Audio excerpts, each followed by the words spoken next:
it's not that we want to build great people so that they can fix the world. It's actually the exact opposite. We want to fix the world so that more people have the opportunity to live great lives.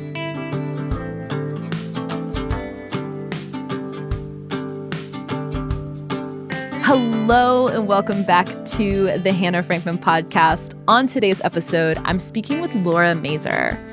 Laura is on the leadership team at Guidepost Montessori, the largest network of Montessori schools in the world. And in a previous career, she worked as a surgeon doing gastrointestinal surgery and studying medical education. In today's episode, we talk about her career journey, going from the medical world to education and some of the through lines between the two fields. We talk about the story of Maria Montessori and her work. We talk about the Montessori approach to education and how it thinks about the different planes of childhood development. We talk about the importance Montessori places on children gaining a sense of independence and how Guidepost implements that at different stages of development in their classrooms. And we talk about building Guidepost Montessori into a network of schools that spans 4 continents and is the largest network of Montessori schools in the world. I had so much fun talking to Laura, and I hope you enjoy this episode. Laura, welcome to the show. Hi, happy to be here. I'm so excited for this. Me too. I really feel like inviting you on the show is just an excuse to get to talk to you for 90 minutes, and I'm super stoked about it. Well, I get to see where the magic happens because I've listened to your show so much. So I'm excited to be here in the studio. To kick things off, I want to set the stage very high level first, and then we'll dig into more and more layers of specificity as we go. What is Montessori? Great question. So Dr. Maria Montessori was, by most people's estimations, the first female physician in Italy. She, it's hard to know where to start because her biography is so inspiring, but I will not tell you about her childhood. But she fought her way into medical school and fought through a lot of adversity to get her degree. And when she graduated, she started working with children. And she initially started working in really an asylum with children who had been diagnosed with significant developmental needs. And the goals of most of the people running the asylum at that time were really control. Keep these children from doing something violent or, out of control. And what she immediately brought to her experience was what has become core of her educational methodology, and that's observation. She did something that maybe nobody had done, and she stopped and she watched the children and she saw what they were doing. And there's this story that always sort of moves my heart where she talks about watching the children after mealtime. They were on the floor literally scrabbling for crumbs. And the other nurses and doctors at the asylum talked about them like they're animals. They're scrabbling on the floor for food. But what she noticed was they weren't eating the crumbs, they were playing with them. There was no toys, there were no books, there was nothing to spark their minds, and so they were making do with whatever they could find. They were building intellectual stimulation from nothing. And it was those early experiences that started to inspire her to say, how do we intentionally support a mind to grow? But it was also those early experiences that started her on asking the question, what is a child's mind normally driven to do? That even these minds who have been labeled abnormal in these circumstances, which are incredibly deprived, are so hungry and desperate for play, for stimulation, for engagement, that they're doing it on the ground with crumbs. And I think that inspired the rest of her career. And so she transitioned from the asylum to working with children in very deprived situations in Italy, in sort of the slums of Italy. And working with those children started to develop both a developmental psychology, so a theory of how children develop, and an educational methodology rooted in those natural tendencies or instincts that children have based on how old they are, and that are somewhat universal. And so she built a methodology to support children to do what she, for the first time, saw was very natural to them, which is work and develop and grow. And so today, the Montessori methodology is an educational approach rooted in both her developmental psychology fundamentally, and then also the very specific educational tools, techniques, materials that she left us, especially in early childhood for children 0 to 6. And you're helping to build Guidepost Montessori. Can you talk a little bit about what that is too?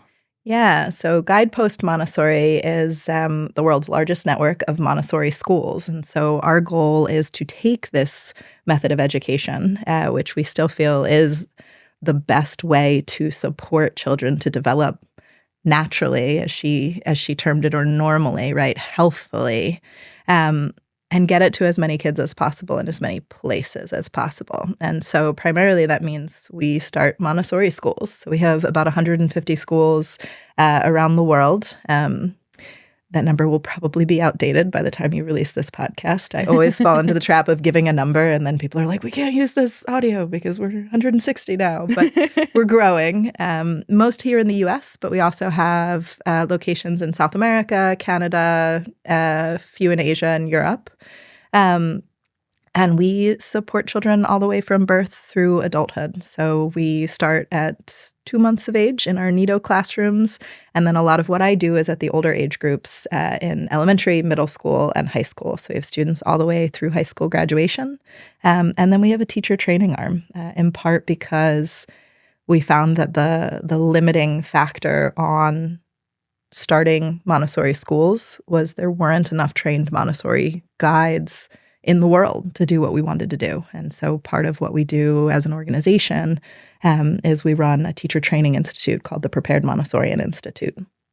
Can you talk a little bit about that Montessori training? Because it's very different from a traditional teacher training track. Yeah, so PMI, or Prepared Montessorian, we offer Montessori certificates for folks looking to get trained as Montessori guides in early childhood, 0 to 3, 3 to 6 years of age, in elementary, and then in adolescent education.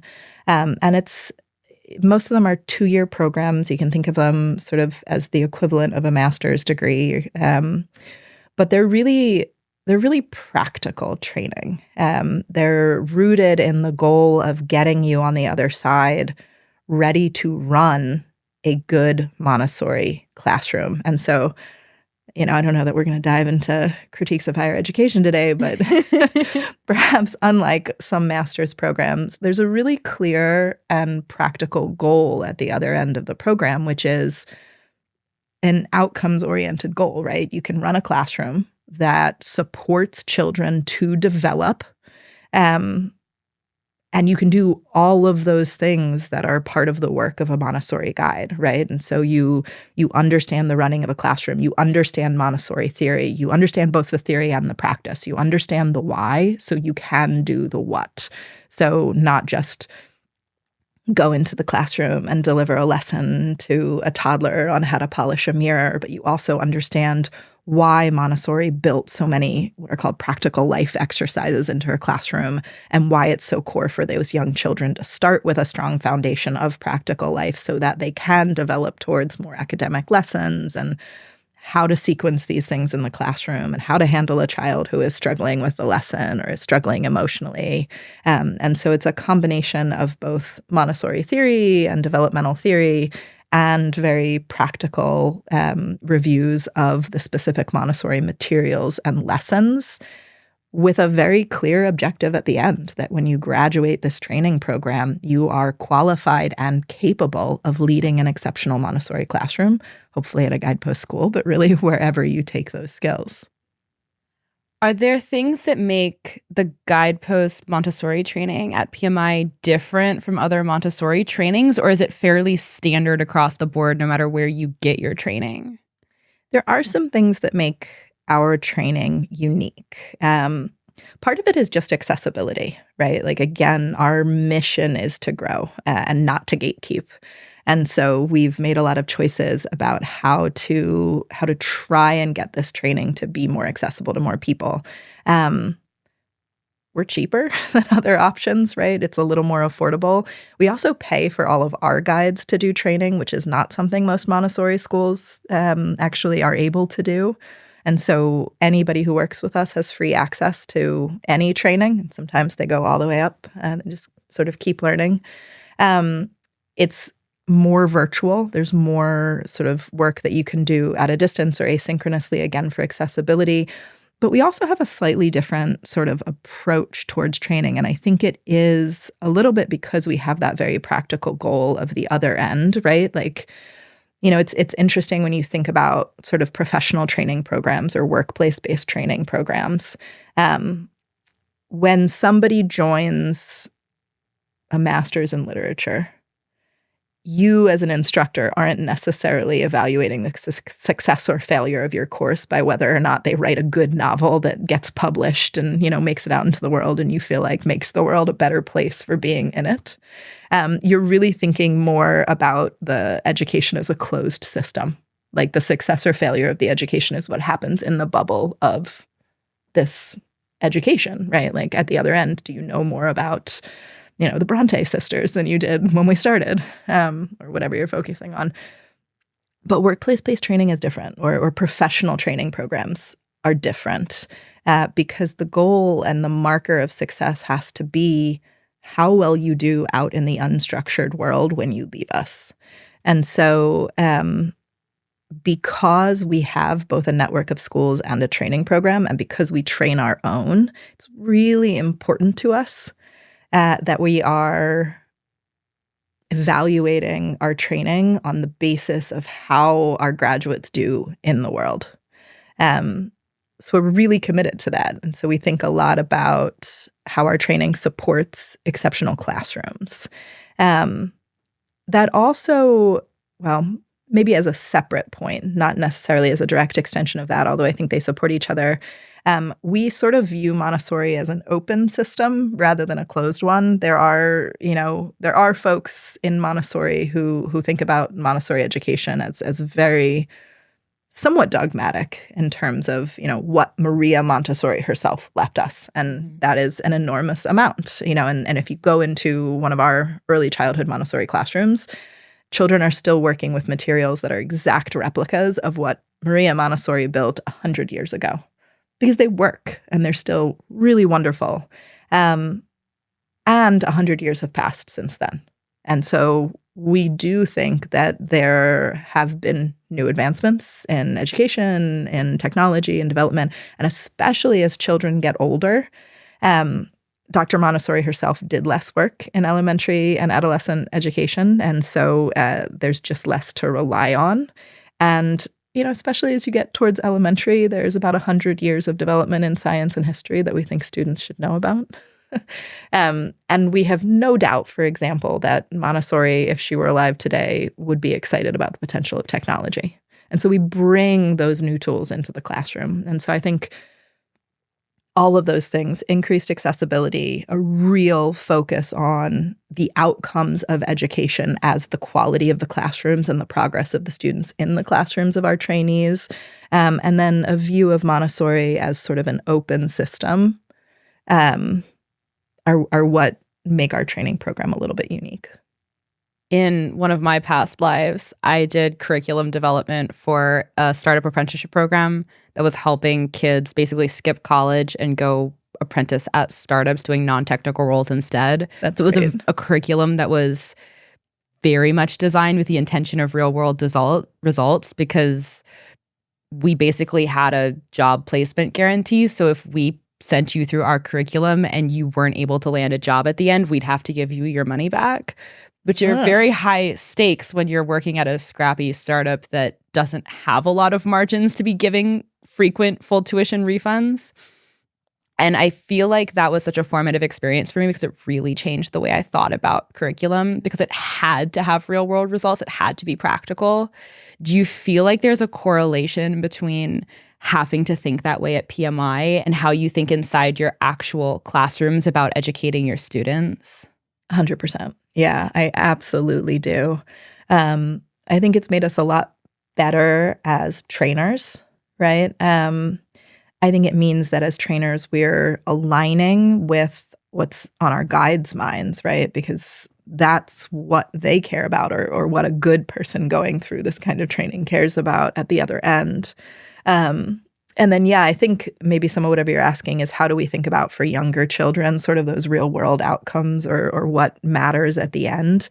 And I do think there's a corollary. It's interesting. This is maybe a little taking us into a different direction, but especially as you get to middle and high school, people start talking a lot more about outcomes. And I was actually just talking to a parent of one of our students who was looking at different high schools. And at high school, schools start talking a lot about what outcomes you can expect. And they'll start saying things like, 100% of our students go to four-year colleges.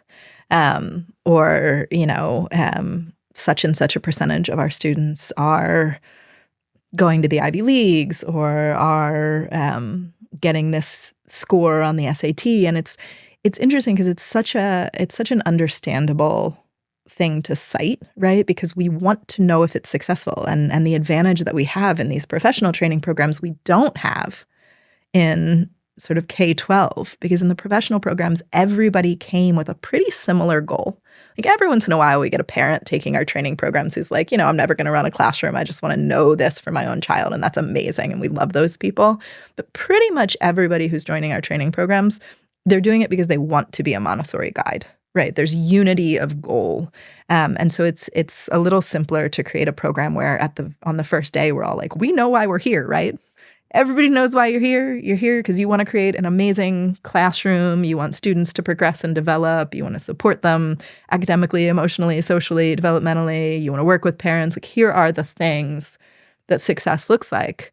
And success is much more diverse when you get down to K-12. And so it becomes more common to look for proxy metrics, some of which are good and some of which might not be, right? Like in today's day and age, do you want to brag about all of your students going to four-year universities? Is that a good thing? I mean, I don't know, right? It's we certainly support students who do go to very good four-year schools, and we have students who start businesses in high school and that's what they do after graduation, or who go to art schools or, other endeavors. So it becomes harder to rely on a proxy metric without selecting for only one sort of type of student or type of person. And so you have to think a little more broadly about what it means to translate to real world outcomes, and what you're looking for and what that sort of profile of a graduate can be. I know you all also think very deeply about not just the professional profile of your graduates, but also the character profile and the intellectual profile of the people coming out of your schools. And I know that thinking traces all the way back to very, very early childhood. You're very intentional about the through lines that you're setting between what a 2-year-old does at a Guidepost school and what a 16-year-old's doing in their high school classroom, and how that's going to translate to their adult lives, not just as people in the workforce, but as humans. Can you talk a little bit about some of the most important values that you've set around what you want your graduates to be, but also some of these through lines and markers that you're tracking for over the course of a child's education? Yeah, absolutely. So when we look at the outcomes for our own schools, so not necessarily our teachers in training, but the students who go through, whether they stay with us for 3 years in Children's House or they come to us in Nido in our infant room and stay through high school, It really goes back to where I started with Montessori, and with her early recognition that there were things that were healthy and normal for children as they develop. And a lot of what we talk about promoting or what we try and support in our students is normal development. And we talk about normal development sort of the way Montessori did, as an increasing progression of more and more capability in the world, capability to act and to move and to do things in the world that are sort of appropriate to each developmental plane. And so as we think about what that looks like, what a normal, healthy child development looks like, that's when sort of the through line of the values that we base our education around comes in. And so at Guidepost, we talk a lot about the values of work, of knowledge, of agency, and of humanism. And really that roots back to and is enabled through a Montessori approach to education. So, if we look at what it means to instill a love of work in a child from the very earliest age, and it's Montessori uses the term work a lot, and she uses it starting in infancy. So an infant who is focusing on a black and white Montessori mobile, because what they're capable of perceiving at this young age is just black and white, is just contrast, right? Is working. That act of focusing for 10 or 15 minutes as a very young infant is the work of that infant. Now, that's not work for a 16-year-old, but that's age-appropriate work for the 3 or 6 month old. And as they grow, that ability to focus or to work continues to develop, right? Whether it's the mirror polishing of the 2-year-old or learning to put on their own shoe or their own jacket, all of these things that require them to build increasing capacity in their body, in their mind, in their ability to act in the world. But what instilling a love of work does for them is instill a positive relationship with effort and sort of an understanding of effort reward, right? That I learn how to tie my shoe by getting it wrong a lot of times. And it's not a conscious lesson that the child is given at 2. It is a conscious lesson they're given at 12. At 2, they're not told you have to fail at walking 12 times before you succeed. They're just driven to walk. And so if they're given an environment where they are allowed to fail to put on their shoe for 5 minutes until they get it on the foot completely, they will persevere. What we need to do is set up the environment so they have the time, they have the bench that's small enough for them, they have access to their shoes. They're sort of given permission to struggle. As we get older and our brains start working more consciously, then it becomes more of a conversation with a student around recognizing that the reason they were able to do that complicated math problem or analyze that primary source in history or write beautiful cursive is because they tried. They worked very hard at it. They put forth a lot of effort and they saw rewards. And so there's a very conscious emphasis on work throughout the classroom. And that culture of work goes hand in hand with what we call a culture of knowledge. And that's really a sense that information matters, that what we teach, and this sort of goes hand in hand with the stepping out into the world, that what they're learning is important, that it matters if it's true or not. And it's interesting, just like the toddler doesn't have to be convinced to work, right? Like if you ever watch a young child learning to walk, if we had to do something that physically hard, we would be completely overwhelmed. Like, can you imagine falling that often and getting up and falling and getting up? It's incredible, but they're driven to walk. As they get into elementary, they sort of have that same drive intellectually.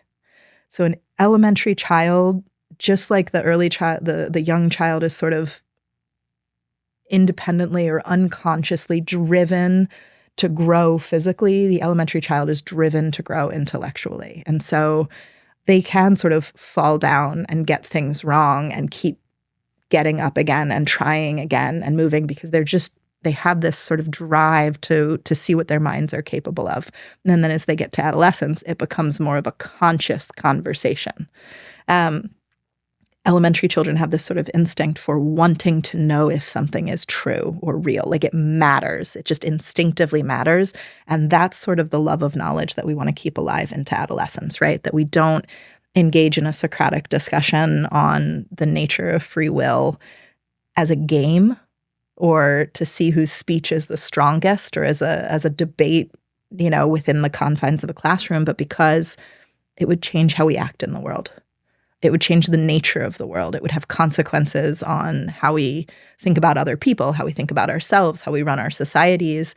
And so a value of knowledge is really a deep down commitment to the idea that it matters if things are true or not, if things are real or not. It matters in the real world. It is of practical, tangible value.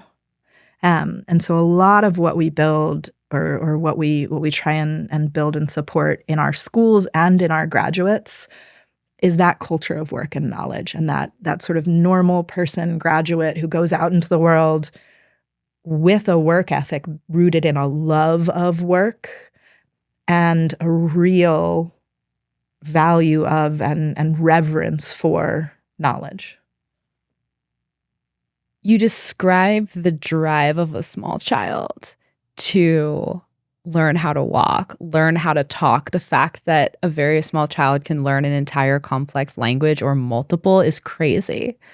One of the very common critiques of public education is that it kills a lot of a child's innate drive to learn. And you're talking about setting up very intentional environments that facilitate and supercharge that drive. When you consistently have a child all the way through their education in environments like that, how much of that drive carries through and how does it evolve? Like, what are the markers of that drive staying intact and how does it change over the course of a childhood? Yeah. No, I think that's exactly the right sort of question or framework. I think I always butcher this quote, but I think it was Frederick Douglass that said something like, it's easier to grow strong children than to fix broken men. The idea is, yes, many of us got to adulthood and we had to sort of repair the parts of ourselves that didn't make it through childhood or education intact. And if there is a path towards normal development stage by stage, that is a better place to be. And so, it's almost worth maybe stepping back and talking a little bit about how Montessori viewed the different drives at the different stages in a child's development. So not uniquely, but like many other thinkers or developmental theorists, she had a plane or a stage theory where she defined different stages of a child's development based on what she considered fundamental in that stage or that plane of development. And it's something I think is really interesting about Montessori because every philosopher or psychologist who developed one of these theories sort of defined the different stages based on what they thought was core to humanity, really. So there are developmental theories that are based around sort of intellectual development as a 3-year-old, a 13-year-old, whatever. And there are others that are based totally on social development. So how does your social development change plane by plane? Montessori's is based on independence. And so it tells you what is core to her and to her educational model, right? And so each plane she defines based on the type of independence a child is striving for. And you can think about sort of normal, healthy development during that plane and sort of what you take with you if you developed healthily in that plane based on the type of independence that you need. So for early childhood, from sort of 0 to 6 years old, she describes a drive for physical independence. if you have been around a toddler, when you have refused to let them push an elevator button, you get it, right? Like they need to push that button. They need to be in control of their physical space. The toddler who melts down because you just don't have time to let them zip up their jacket. It changes how you think about that interaction. If you're looking at that small child and you're like, this is like every cell in his body is telling him that it is critically important he be able to do this. His biggest driving force is a need for physical independence, to control his own body, to learn. And you can see the dramatic physical changes, right? From literally a baby who cannot hold their head up to the 5- and 6-year-old who might be in gymnastics or dance or earning their blue belt in karate. Like, that is crazy. That's the physical evolution in the first plane of development. And they are so capable in the world from having been so dependent. As you transition into the second plane of development, Montessori defines it as a time of intellectual or cognitive independence. And this is the elementary age child from 6 to 12. And this is part of why I think this is just like the most fun age imaginable, right? Like elementary kids are so much fun because they're just so excited to explore the world. And, they get into elementary at 5 or 6. And if they're coming out of a Montessori classroom, one, they take with them the physical independence they've learned. And that means, unlike someone joining kindergarten at age 5 who's never been to school, they know how to control their body. Some of the lessons in early childhood classrooms are about how do you watch someone else get a lesson without interfering. And so small children learn to like hold their hands behind their backs to like give themselves these physical cues of control. How do you interrupt an adult when you want to talk to them? And they'll learn to like lay hands very gently on somebody's leg to sort of signal, I'm here and I have something to say. They learn all of these ways of controlling their body, of interacting with the world around them, of treating materials with respect. And that enables them to focus on intellectual independence. They've gotten all of that so they can focus on what matters in the next plane. And if they're coming out of a Montessori classroom at that point, they're also reading and, they've learned the basics of numeracy. And so now they go through an intellectual explosion.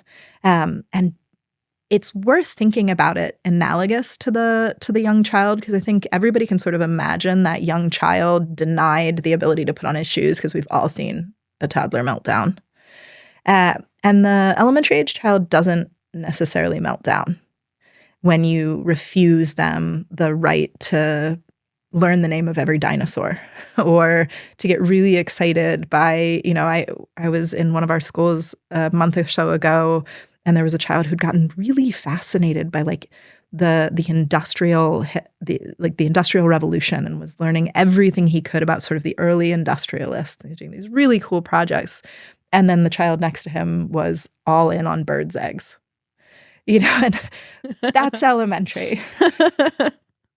The 3-year-old can't do it, and the 13-year-old won't. They'll ask you why, right? Like, why birds' eggs?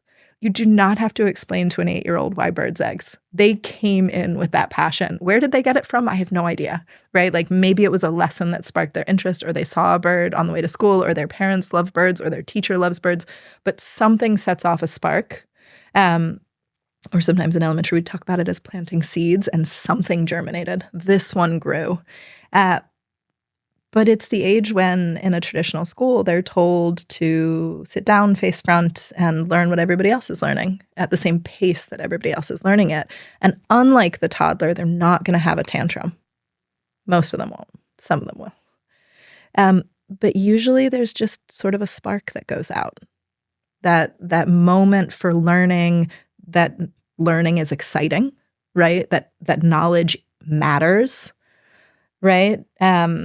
That they can learn, that learning can be easy, that moment for maybe accidentally discovering the passion that stays with them for their entire life, or alternatively, that they're capable of having passions, even if all the ones they discover from 6 to 12 are completely transient. That is also completely normal and healthy.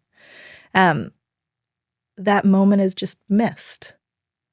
And just as it would be extremely hard to learn to walk as an adult, if you had missed that sensitive period in early childhood, it's really hard to bring back that magic period of innate drive for intellectual independence when you are pushing to try and test to see what your mind can do in the same way that the young child is pushing to see what their body can do.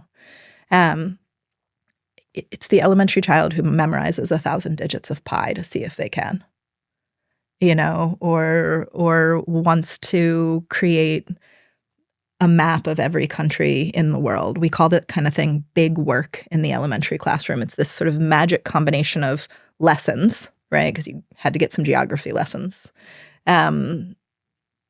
A prepared environment. There need to be books and materials and time and encouragement and a good culture. But then it's also what the child brings in. No two children are going to do the same kind of big work. No two children are going to be struck in the same way. There's the child who is just obsessed with dinosaurs, as most children. But then there's the child who's not, and he's going to get really excited about botany or anatomy. In one of our classrooms here in Austin, we have a child who is just so excited about anatomy right now and is going deep on the gastrointestinal system. And then we have children who are fascinated right now by dolphins or by sewing, and that's what normal development is for them at that age, is being able to follow those paths and being enabled to follow those paths because they're getting a core education that introduces them to all of those things and provides them with the skills, right? They can't follow any of those paths without good literacy, numeracy, research skills, an environment full of materials. So they're given the environment just as the 3-year-old learning to tie his shoes has the bench that's the right size for him and enough time and an adult who leaves him alone, right? And a shoe near him. The elementary child has the environment and the curriculum and the culture that sets them up to fulfill that need. And then as they get past the elementary plane, they go into the adolescent plane of development, and that's usually from age like 12 to 18. And Montessori talks about this plane as being defined by the need for social independence. And so it's physical independence in early childhood, intellectual independence in elementary, and social independence in adolescence. And that sort of makes sense, too, to those of us who have interacted with teenagers or who have been teenagers. And it, again, helps you rethink what it means when an adolescent pushes against sort of the family unit and why it is so important for them to redefine themselves to some extent separate from their parents. And a lot of this comes down to how we treat them, right? So in the earlier years, hopefully that child has been a beloved member of a community, somebody treasured and loved and valued. But they have not necessarily been a useful member of a community. And we start to set the ground for that in elementary. They take some ownership over the classroom. They do classroom jobs. But it's not essential for them. It's not their driving need. As they get to adolescence, it becomes essential that they transition not just from loved and valued to needed.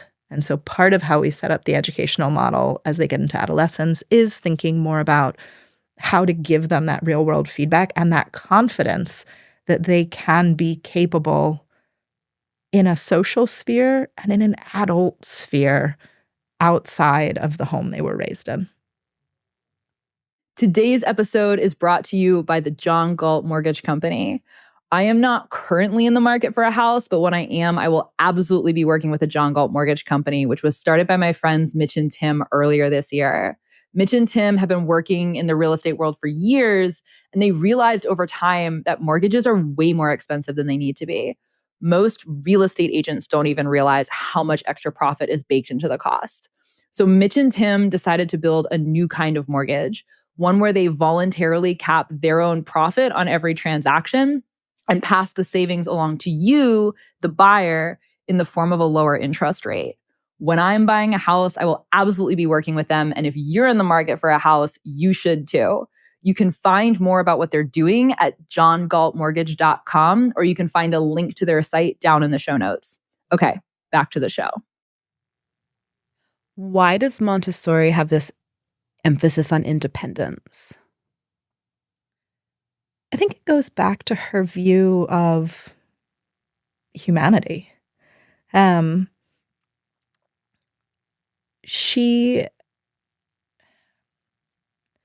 view of people and her view of development was that fundamentally it's a choice that each of us has to make. And their choices rooted in very early childhood, but they're choices that sort of compound on each other. It's not something that we can force on a child. We can't force them to be good or to develop, good virtues and to live a good life. It's something that a child and an adult, that each of us chooses for ourselves. And if you think about it like that, if you think about people as fundamentally agential, right, having agency to act in the world, and that agency is the only path towards any kind of success, however you define it, but especially sort of that thriving, happy individual who has meaningful work and great relationships with others and, purpose to their life. It is only through increasing capability in the world that they get there. And so that's how Montessori talks about independence. It's not sort of independence meaning, lack of connection or interaction with others. It's capability. Or sometimes we like the term agency rather than independence, because agency emphasizes the capability to act, not just the freedom to act. Anything you want to do in the world requires that agency, right? The 7-year-old who enters a Montessori elementary classroom but has not gone through early childhood and looks around and sees the children actively working and wants to join in, but has not yet learned how to focus or how to control her body or even how to treat the materials, is not yet capable of doing the work her peers are doing. She'll get there, right? It'll just take time. She needs to learn skills. It's those skills that give her the capability to have that agency, to have that independence. And as a child gets older, as an adolescent gets older, eventually what we want for them is not to all have the same goals or not to have our goals, but to have goals that they independently set and can achieve. And neither the setting nor the achievement can happen without those capabilities. I sometimes describe this when I'm talking about sort of the difference between independence and agency, or freedom and agency. And I'll like show a picture of a guy on the side of the road with a broken down car. And, it's starting to rain and he looks really sad. He has all the freedom in the world to fix that car. Nobody is stopping him. Nobody is around. What he does not have is any knowledge of auto mechanics, tools, materials. So it's not freedom from interference that we're trying to get when we talk about independence in Montessori. It's agency, which means capability to act.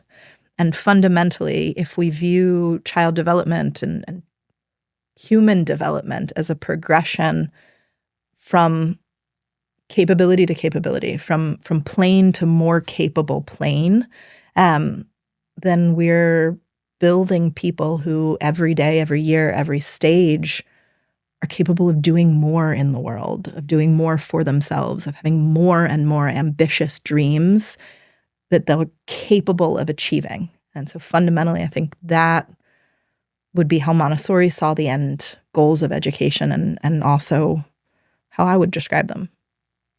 Can you talk a little bit, you've talked about work, knowledge, agency. Can you also talk about humanism? Because I feel like in some ways that's the least intuitive to grasp. Yeah, that's interesting. And that is sort of the fourth virtue we talk about. So work, knowledge, agency, and humanism. And I don't mean fourth as in, the last on the list.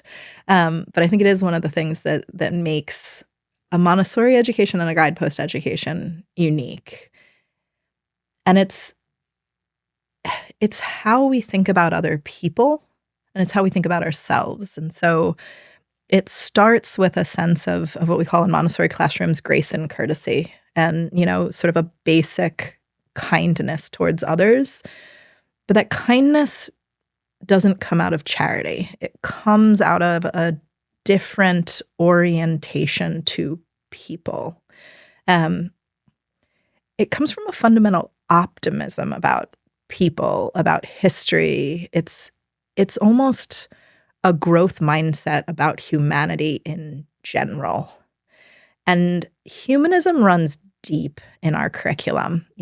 Sometimes we talk about it less, or it feels least intuitive, because I can point to somebody in a classroom and I can say, see, that child is demonstrating the value of work. And that child, deep in research, is demonstrating the value of knowledge, and how they're moving materials independently demonstrates the value of agency. And it can be a little harder to sort of point to the physical incarnation of humanism. But it underlies how we approach everything, from how we tell stories in early childhood, from a search for heroes in the curriculum, from the importance of heroes in education, an explicit search for an emphasis on individuals who have faced great odds and done great things, that is important to bring to a child. Even in how we sort of approach a study of history, not in ignoring the fact that a lot of bad things have happened throughout history. We teach history, more and more fully as children get older and are able to sort of understand, but that also a lot of amazing things have happened throughout history. And importantly, that each of those amazing things have not happened by accident, but through the work and will of individual people to whom we owe gratitude and recognition.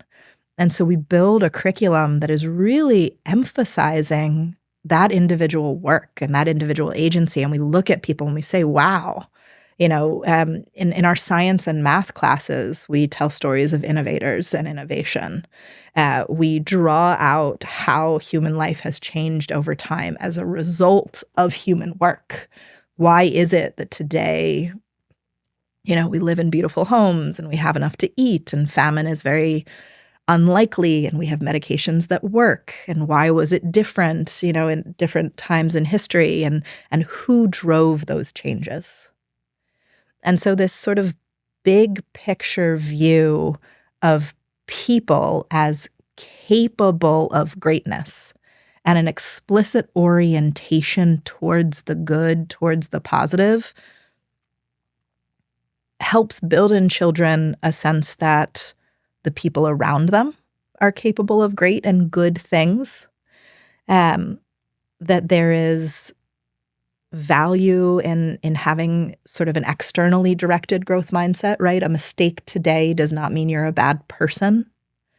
I learned about all the mistakes that all of these great people in history have made and then overcome and then triumphed and done something that, I see the effects of in my life today. And then we turn that orientation inward.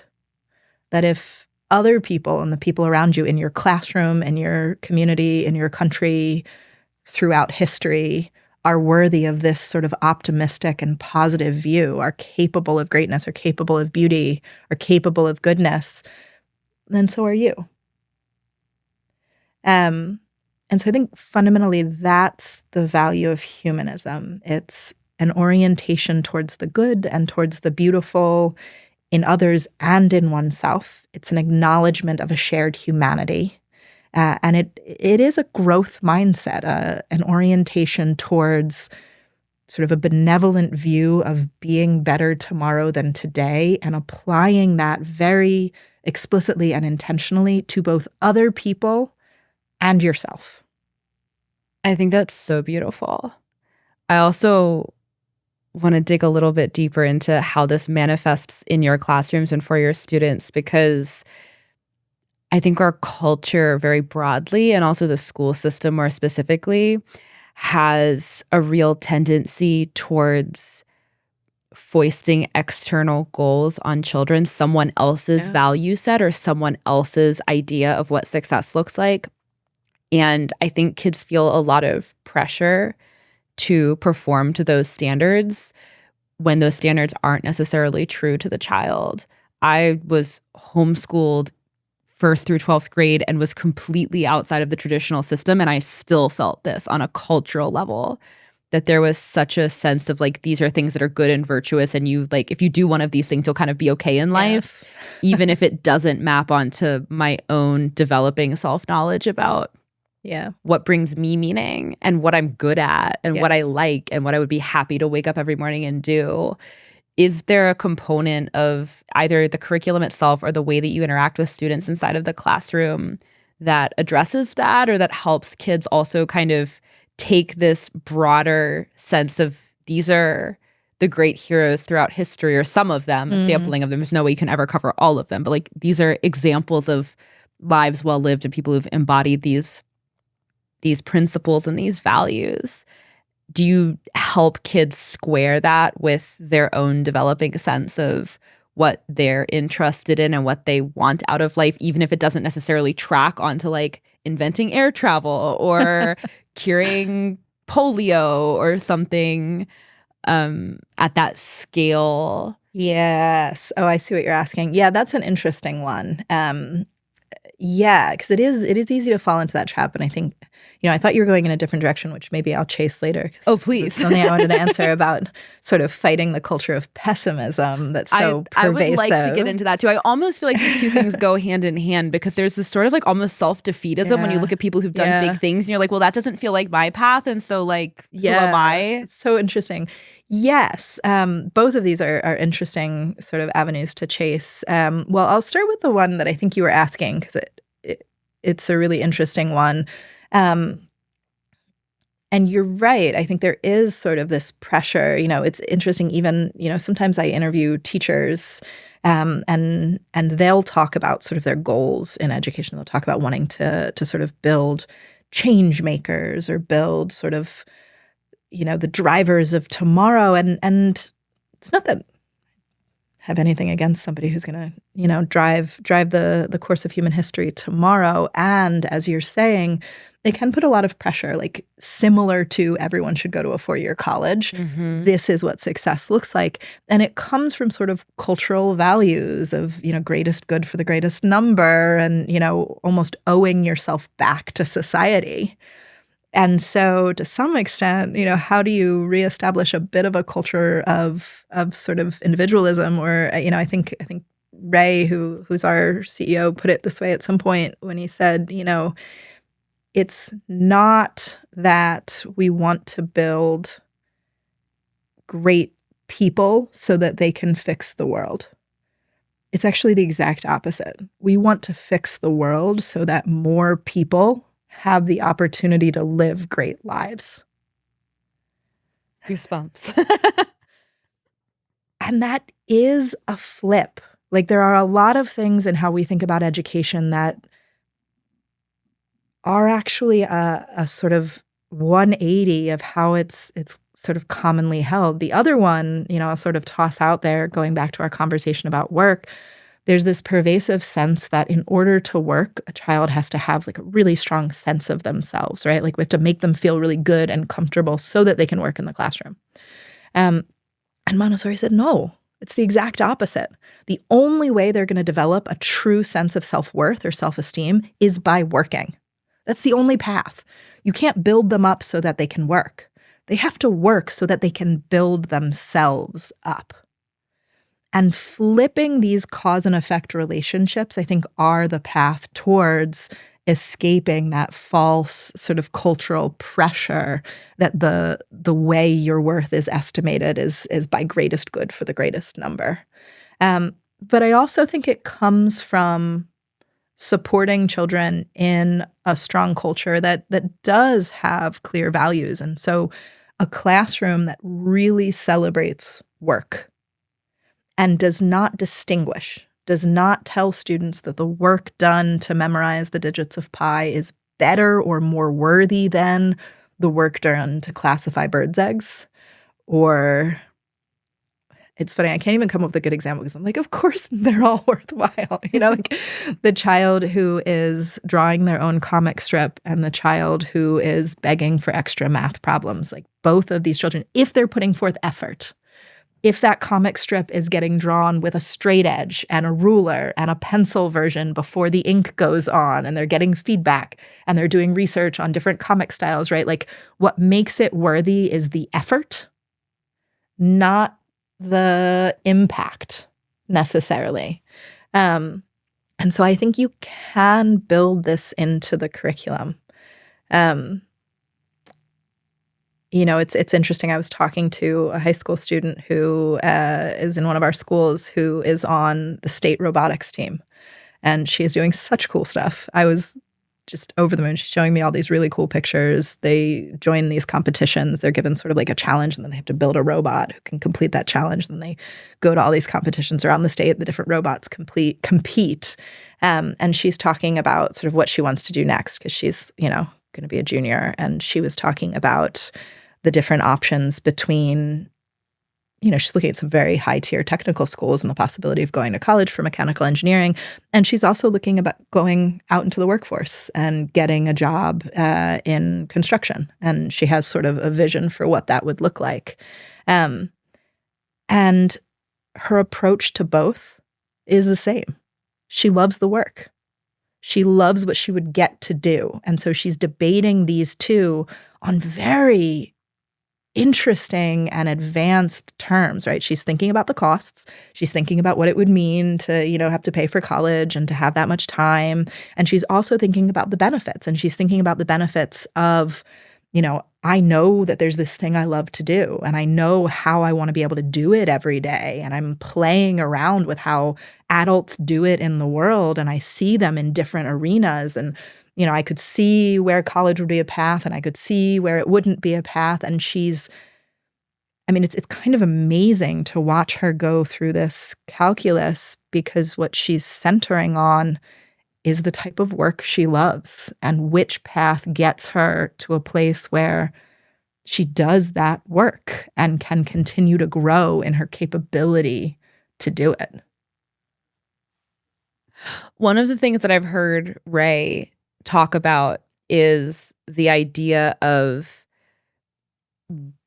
good lives and how varied those can be, and the virtue of living a very good normal life, being a very good small business owner, being a very good employee at your company, being a very good parent or a very good homemaker, and all of those things being equally valuable and equally worthy as a life path.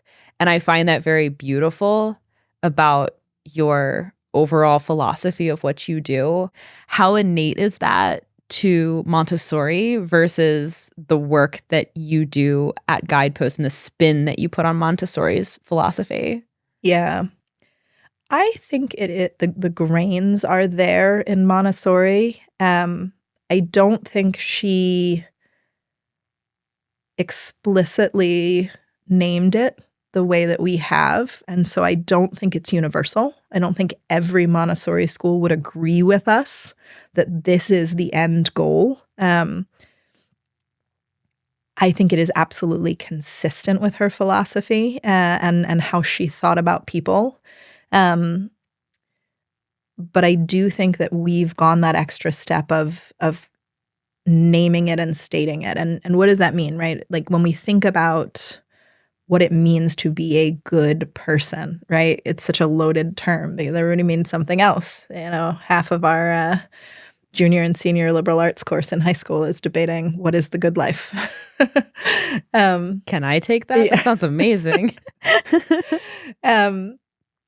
But for us, we go back to those 4 values. So what does it mean to live a good life? Whether you are, a mom of 12 or, a small business owner or, an explorer in the North Pole or something totally different. Those were the 3 most disparate things I could come up with. I don't know why those 3, but whatever you're doing, what does it mean to live a good life? It means a life where you are living in accordance with those 4 values, right? So you have some work that you love doing. You're exerting effort in your day-to-day life. You're being personally ambitious. You are trying something, right? Something that you're doing takes effort and work, and you see some efficacy at the end of that road. You care about knowledge within your sphere. You care about understanding the impact of your work in the world, about what your business is doing, and whether you are opening Montessori schools or you are running a bookshop or you are,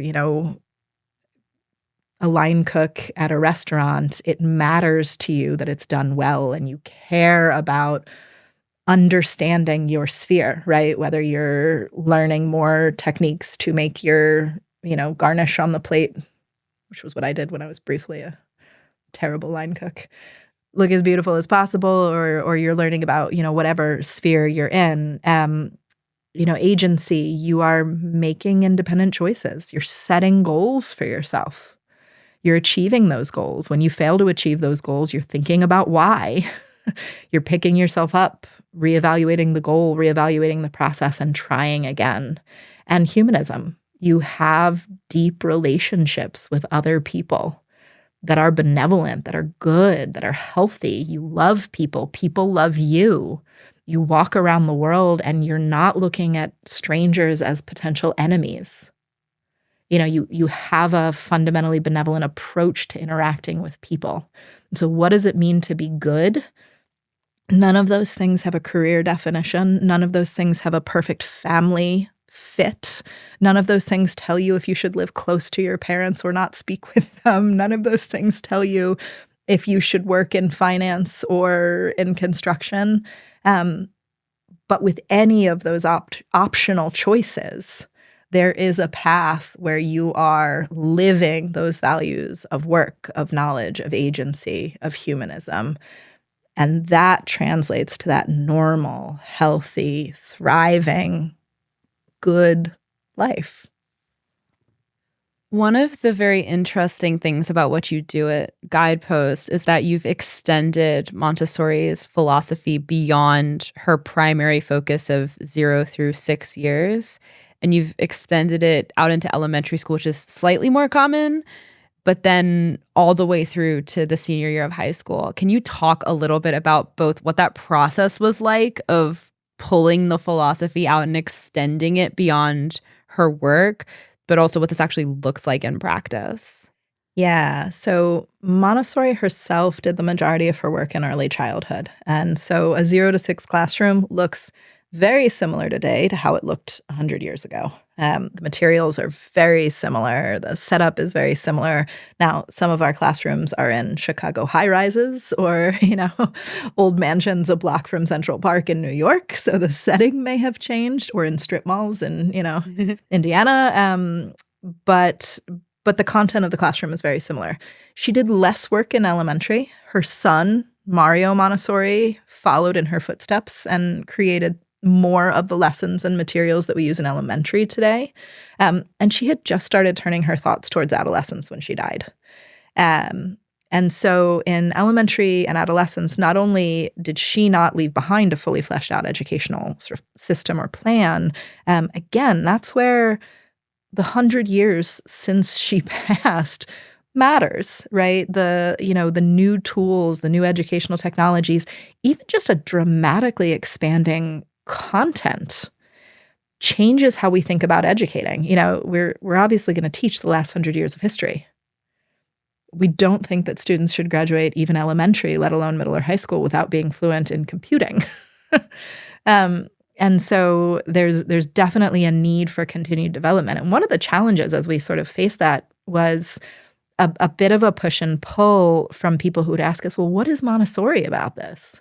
You've got these very modern looking schools, you're doing things on computers, we do virtual classes, right? Our students take virtual electives with sort of content experts around the world. How is this Montessori?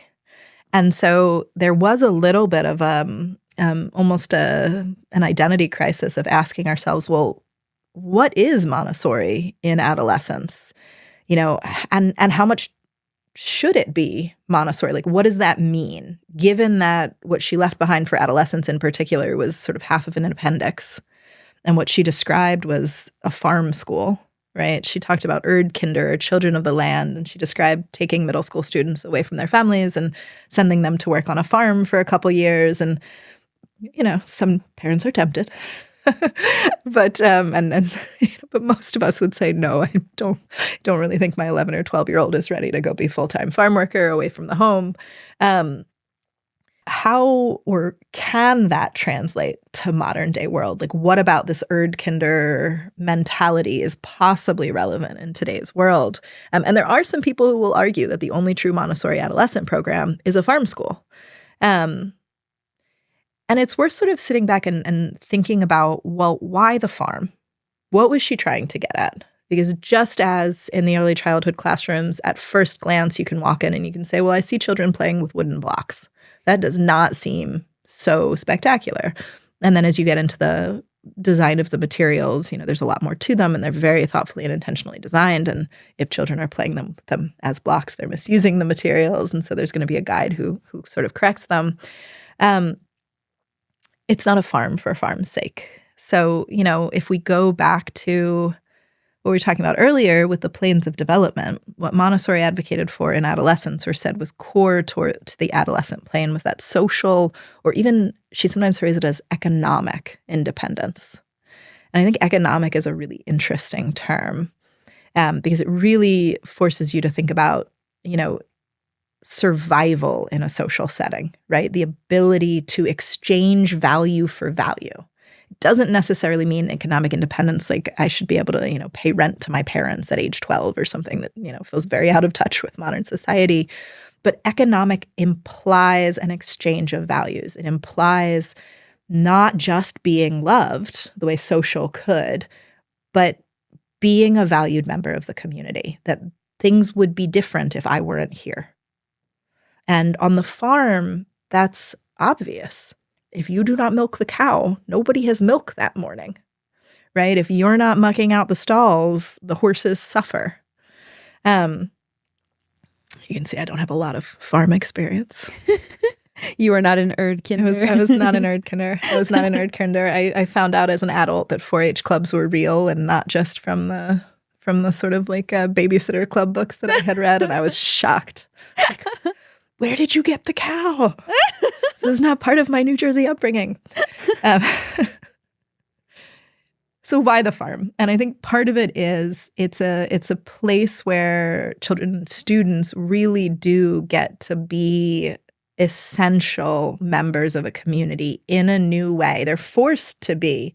They get to work with their hands on work that has immediate, tangible, practical results. It is incredibly satisfying to do things where you see the effort and reward, right? Like, I'm going to come up with examples that will reveal that I have never worked on a farm, but you bale the hay and the hay is now in a bale, right? You milk the cow, you have a pail of milk. That is a very clear, tangible result to the work. And purely cognitive or academic work can feel divorced.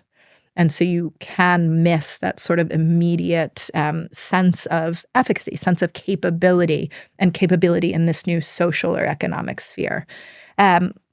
But those things don't have to happen on a farm. And so I think part of what we realized or sort of built towards was the idea of what we take into adolescence primarily from Montessori is something very real and true that she recognized about child development, which is that adolescent plane is new. It's different. It is not the elementary child who will, become absolutely passionately fascinated by types of tropical fish just because.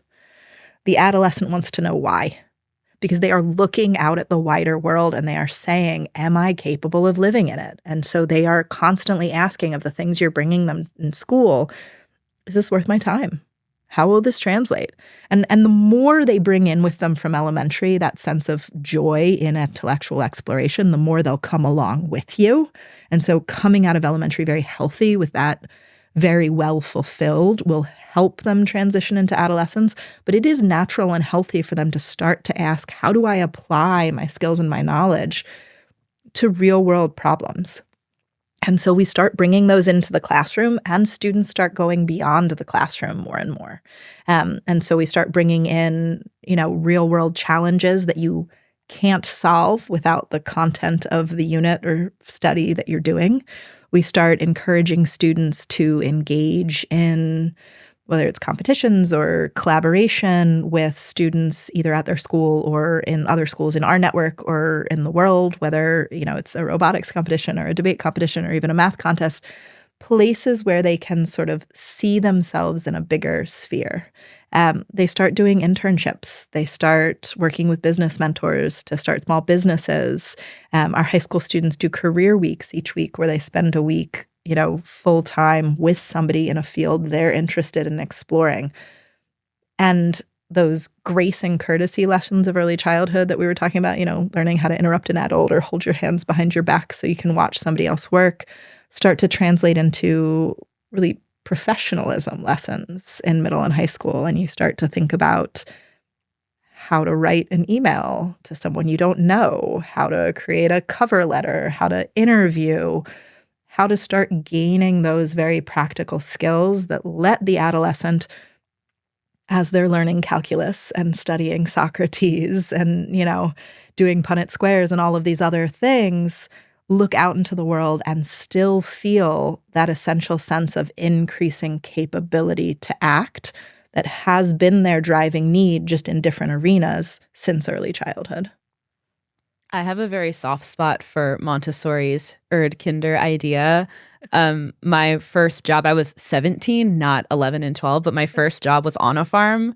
I spent 3 years working on a farm while I was trying to figure out transitioning into the last years of high school and then figuring out what I wanted to do after. And I was very aware at the time that it was such a beautiful way to get hands-on experience doing something very physical, very practical, very obvious, tangible value. We grew vegetables and fruits, and I took them to farmers markets and I sold them, and I could see people coming to market every week and buying the things that I was growing, and it was such a meaningful experience for me.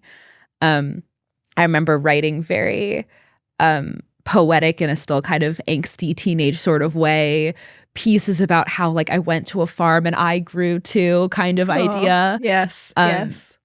And so I really like the through lines that you're talking about of thinking about, okay, what are the ways that kids can get a practical and hands-on sense of value of the work that they're doing and how it translates to the world, but also inputs that they can start pushing to see real world outputs and start to understand the relationship between their effort and their relationship to the world. That was very formative for me. And I've seen this in many other programs that I've looked at and that I've admired and thought highly of, or even just homeschooling experiences I've heard about. There usually tends to be that beginning of a translation between the classroom and reality that eventually completes itself and the child enters the world not very abruptly. It's like you turn 18 and you graduate and you hear a speech and then you're an adult now, congratulations, and you have no idea what to do. The gradual through lines feel very important to me. Yeah, that's right. And I think it's also, to some extent that pushing of the child out of the nest at age 18 is not only very abrupt, but it has been ignoring several years of a burning developmental need, right? It's not just that I want to prepare you for what happens at 18, but this is what starting, everybody's a little different developmentally, but around age 12, this is what you're driven to achieve, just as the toddler is driven to put on his shoes, just as that 10-year-old is driven to explore what their mind is capable of. You are driven to explore your ability to act independently in society, to exchange value for value, and denying that developmental need thwarts growth. I started my first business when I was 12. I was right on schedule. But so this is very intuitive for me because I was not inside of a Montessori structure at all, but I was given a lot of freedom. And there are a lot of mile markers along my own journey that are very similar to what you described that make this feel very intuitively true.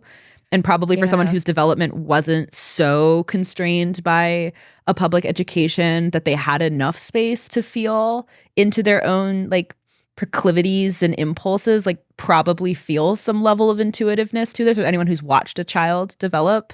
I think that's it too. I think this starts to feel very intuitive. When it's spelled out, you start looking at the children around you and being like, oh, I get it. I get what you're doing. I see what you're sort of working for. I see what's driving you. And it's natural and it's healthy. And that doesn't mean it's easy to safeguard. And so I think that's our work for those who are parents or educators, is how do we set the conditions so that we can optimally support that developmental push, and recognize that it will change over time, that what they need, at 3 and at 13 will be different. Will be different, yeah. I want to talk about your story too, because you have some interesting parallels between Maria Montessori herself. Maria was a physician. You were also a doctor first. You're trained as a surgeon. You worked as a surgeon, and now you build Montessori schools. You're going to have to tell us how that came to be. Yes, it is not the typical career path. It's certainly not what I ever imagined doing as I sort of set myself on a path towards medicine. But yes, so I went to medical school. I did a surgical residency. It's interesting. I've always been interested in education. Some of my first jobs were as a tutor, a classroom aide, teaching a whole wide range of things during college or in the summers. And when I got into residency in particular, I started getting very frustrated with the medical education system. I started getting very frustrated with how we were being taught. And at a lot of academic surgical programs, it's a 5-year residency program after 4 years of medical school. And at many academic places, it's actually a 7-year residency because we spend 2 years doing research. And so I was approaching my research time, and I was really conflicted. I liked a lot about surgery, but I was very frustrated with some aspects of the training program. And I started talking to folks, and I came to a point where I was saying, I'm frustrated enough that I'm either going to leave, I'm going to opt out of this system, or I'm going to try and fix it. I'm going to see if there's something I can do to help this grow. And so I sat down with, some folks in my department. I said, I think I want to spend 2 years doing education research. And this would not be the response today. I'm dating myself. But at the time, the response was, I don't think that's a thing. Now, I actually was quite lucky in my timing because surgical education research and just a focus on surgical education was just starting to sort of reach the consciousness of the field. And I think if I'd been 5 years earlier, they would have been right. It wasn't a thing. There would have not been a path. And if I was 5 years later, it would have been a much more competitive one. But at the time, I was sort of right at the right time. And so I wound up going to Stanford for 2 years to do a surgical education fellowship, which was one of the first of its kind, get a master's in education, work with some really cool people, work in a simulation center, started playing around thinking about how we train surgeons, how we train physicians in general, learning a ton about just education, right? That there were whole schools of education, that people thought about this very deeply, learned a little bit about Montessori, actually started doing some fun projects applying some of Montessori's developmental or design principles in early childhood to laparoscopic surgical skills training. So we built some laparoscopic simulators that were modeled on some early childhood classroom materials because they were all sort of, hand-eye coordination tasks. And so I finished my research time. I wound up actually finishing my residency out in California, did a fellowship in minimally invasive surgery and went and got a faculty position. And it was good in a lot of ways, right? Like it was sort of the job I had dreamt of. It was the right job for me. I had protected time to do research. I was teaching. I was working with the medical students. I was working with our residents. And there was really nothing about the job that wasn't ideal. It wasn't like I was sitting there thinking, oh, I wish I had a better sort of surgical role. It was actually partially that I had what I thought was going to be the best setup that I could have sort of lucked into or gotten.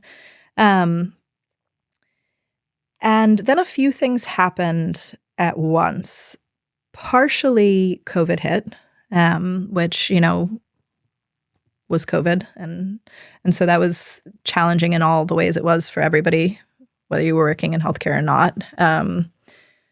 And when we were sort of reallocated for COVID, we were, doing the Lombardi model of staffing. So we were 2 weeks on and 1 week off. And so at the same time, Ray and Rebecca, who started Higher Ground and who I've known for years, had asked me if I would support them because they had to pivot everything to virtual. It was an insane amount of work to try and figure out how to get an organization of physical schools to survive a pandemic when schools were closed. And so they did sort of this heroic push to get virtual off the ground extremely quickly. And I leaned in at that point to support with a little bit of curriculum development, build out some biology courses, actually wound up doing some virtual instruction, which was super fun. And I was really, as I was doing that work, considering where I wanted to go. I felt like I'd gotten the job that I'd spent a decade sort of wishing for.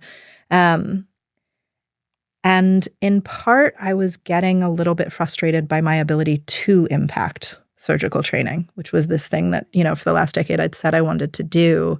I felt like I had this impact on the students in my class, maybe, and the residents in front of me. And then at the end of the day, I was still sending them out into, I was getting them from a system that was broken and I was sending them to a system that was broken. And I felt very limited.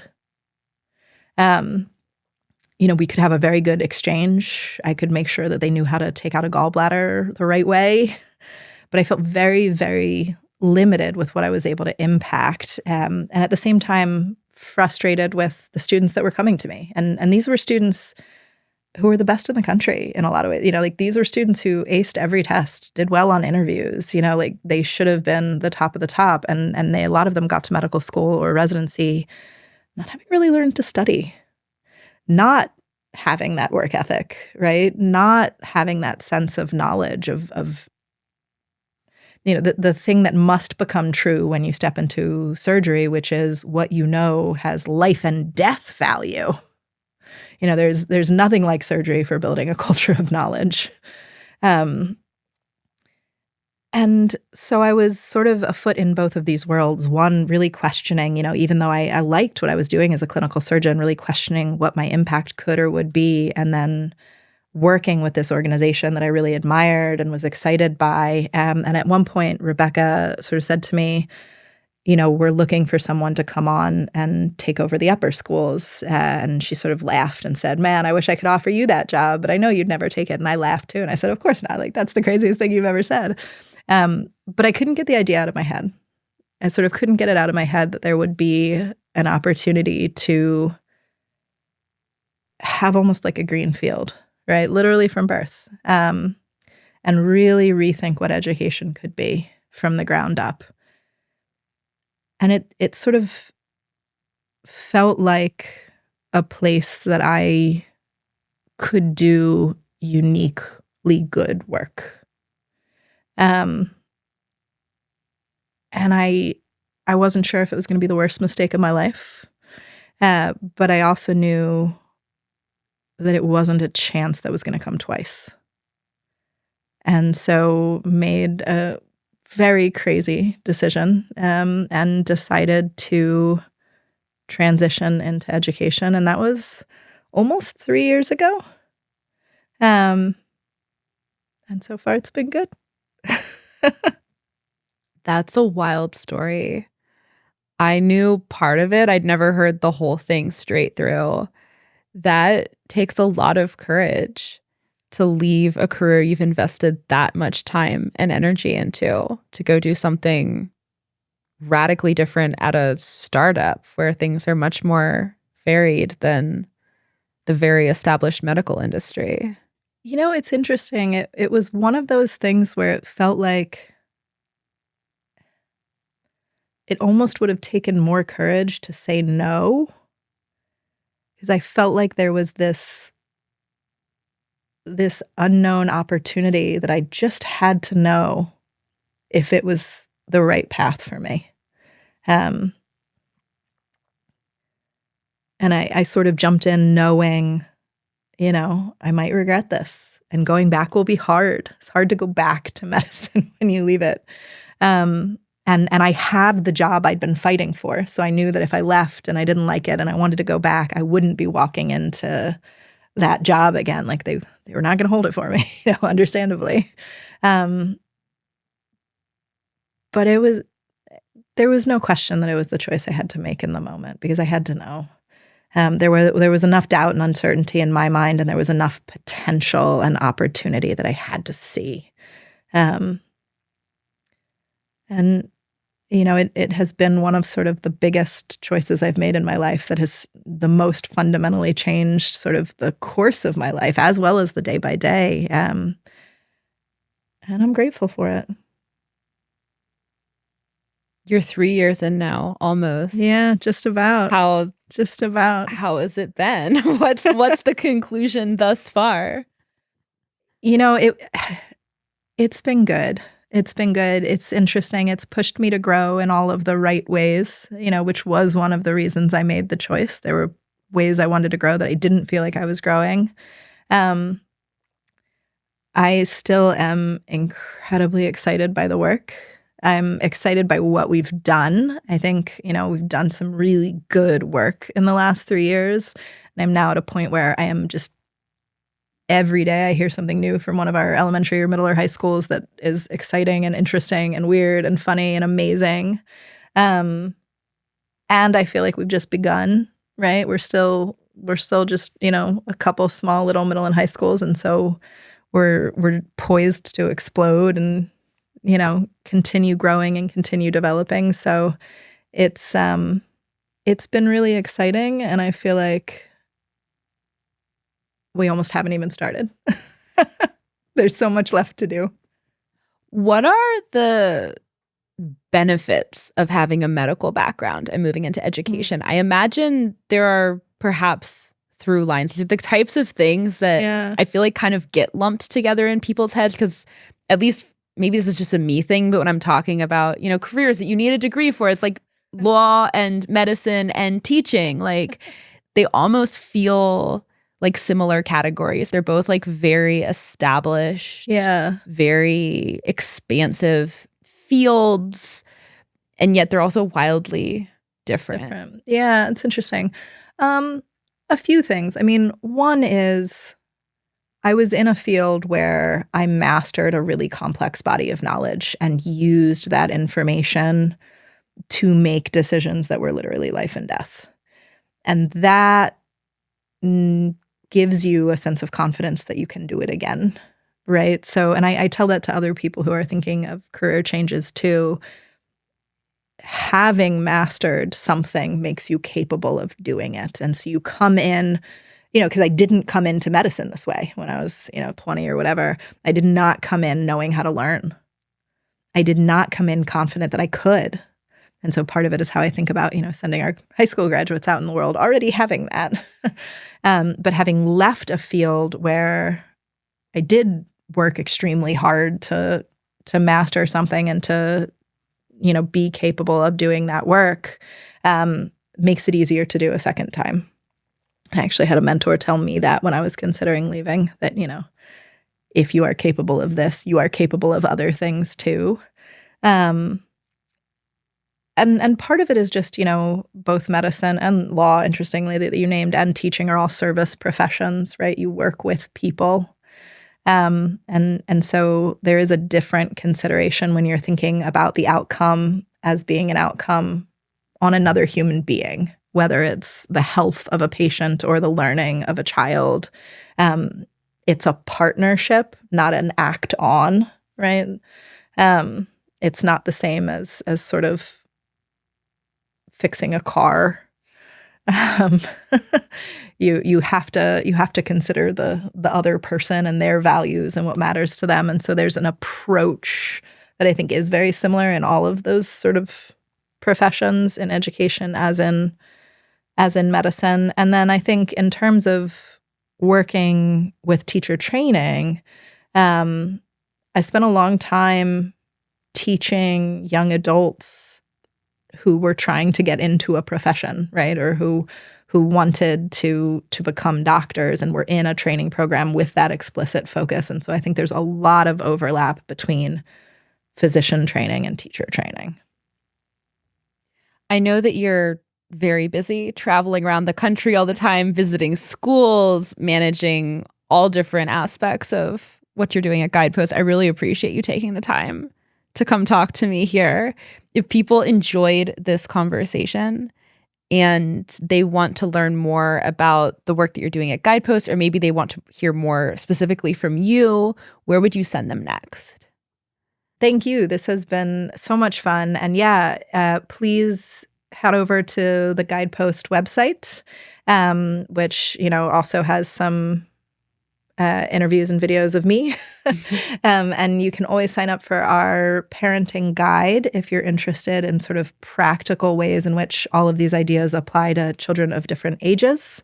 And you can also sign up for our Friday Note Substack. So lots of folks in our organization, every Friday, some member of our team writes a Friday note, and we have a Substack of all of those. And we talk about education and Montessori and development and all kinds of other fun stuff. Amazing. Thank you so much, Laura. Thank you for having me.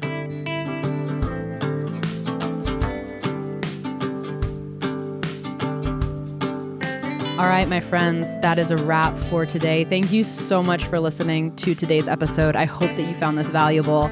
Please leave a 5-star rating on Apple or Spotify. Please like the video on YouTube.